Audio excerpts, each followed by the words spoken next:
Plastik, bringing you another episode from Times Square, New York, New York. Enjoy the show.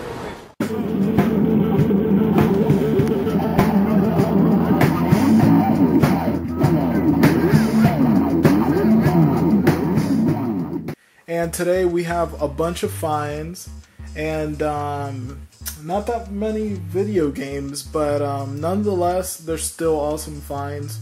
We have some toys and books, so let's dive right in. First book my wife picked up actually is a Pokemon chapter book, and this is Attack of the Prehistoric Pokemon. And for you guys that remember Pokemon, this is the episode where Ash gets trapped in a cave and Aerodactyl and Kabuto and all the prehistoric Pokemon try to kill them, essentially. So, one of my favorite episodes. Really happy to have it just because of its significance. The second one is Prima's official strategy guide to Yu-Gi-Oh! And this is a strategy guide to the card game. And so it has tons of information for anybody trying to get into the card game, as well as just even trying to read cards. And the really cool thing is that the yard sale my wife picked this up, the following table, or the next salesperson actually gave her a handful of Yu-Gi-Oh cards, and I used to play these cards. They were really cool.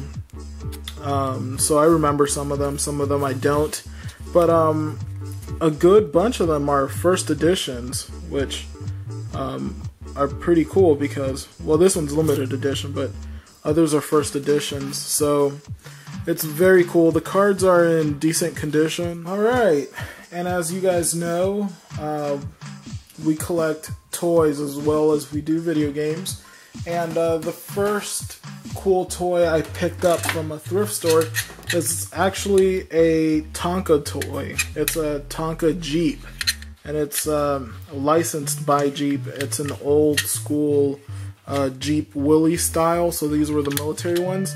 And this thing is very old, but built to last. I mean, this thing is solid. It's probably built just as tough as a real Jeep. So I was very happy to find that, and I love the little creaks and squeaks the toy has. It really shows off its age, and it's aged pretty well.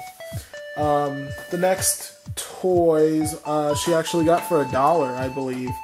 And this is more my wife's finds than anything, but she got a Casey figure from the 2000 series, so this was the reimagining of the original, and this is Casey, and he has his little golf bag there where he shoves his hockey sticks and golf clubs to fight crime. Next we got a reimagined Splinter, and he comes with this cloth gi, and he looks really cool actually. I have an original one, and I don't know, I'm digging this one a little more. The next toy we got was the little robot dogs, and these you'll probably remember from Turtles in Time for the Super Nintendo. These are really cool. You don't normally find these, and I was just really happy to find these. The little henchmen and little goons are normally forgotten, so it was refreshing to see one of these. I'm not sure if that's a reimagining or not, but he looks very similar to the ones from the original series. The next toy I was really happy she picked up for me, and it's a little Chun-Li toy, and I'm not sure what brand this is, but it looks like one of those pop art figures, and her legs are fully posable, and so are her arms. So this is a very high quality little toy, and very detailed, very nice. Very happy to have it. The next toy you don't normally find because either people take them or they fall out of their original figure, but I got a full-sized Krang figure. This is from the Ninja Turtles, and this is a really cool figure. You don't normally find Krangs out in the wild. Even the Krang with the android suit, that's a very hard figure to get your hands on in the wild, and being sold on eBay, they sell for you know, $10, $20. It all depends which figure and which gen you're getting. But I was very happy to pick up this Krang, and very cool. And to top it all off, my wife picked up a Krang in the android suit. And I remember having this toy, and I missed it when it broke, but Krang comes out of his little android suit, and that's him. You could just stuff him back in the abdomen of the android suit, but I mean, this is such an awesome toy. It was by far my favorite find of the day. And he comes with his little gun as well, his blaster. And for you gamers, he's the one that is shooting lasers out of his eyes in the first level of Turtles in Time on the Super Nintendo. So very awesome toys, all for $1, and I just could not be more happy with the deal. The other finds, my wife and I decided to head out on Labor Day weekend to New York. And for you avid gamers, you know that Nintendo World is in New York. So we visited it, and I picked up a couple of things that you normally don't find in stores. So the first one are these little 2 Microland Mario figures. And you have Fire Mario, Bowser Jr., and Bullet Bill. And these are actually hand painted, so they're really cool. And you can really see the craftsmanship in these little toys. And then the second one is Yoshi, Princess Peach, and Bob-omb, or Ba-omb, however you want to pronounce it. But there's a sticker, Nintendo World. $4.99. It's not a bad deal. I mean, especially when you go to these specialized stores that just sell a certain type of product. I mean, they normally charge copious amounts of money for, you know, things that aren't really worth it. But I really do think $4 or $5 is a fair price for that. I also picked up this Zelda collector's puzzle, and I picked it up for $10. It, at the moment that I picked it up, still had, I think, 3 or 4 days to get released into all the major store chains. So I was pumped to be able to pick up this puzzle. And if you can't tell, it's a detailed map of Hyrule. So I'm working on it as we speak, and when it's done, it's going to get framed. And let's wrap up this haul with everything video game related. And first up is this Capcom 30th anniversary thermos. And it has a bunch of Capcom characters from different games. Amaterasu, Servbot, Ryu, Beautiful Joe, Mega Man, Arthur. So just very cool, and it's complete. Never been used. So actually my wife found this, and I was just ecstatic when she brought it up to me, because we only paid 99 cents for it, so I was very happy. The next thing I got was a Tiger Electronics handheld, and this is an Independence Day themed one. Also got this for 99 cents. The connectors aren't corroded, and I've played the game. It's very mediocre, but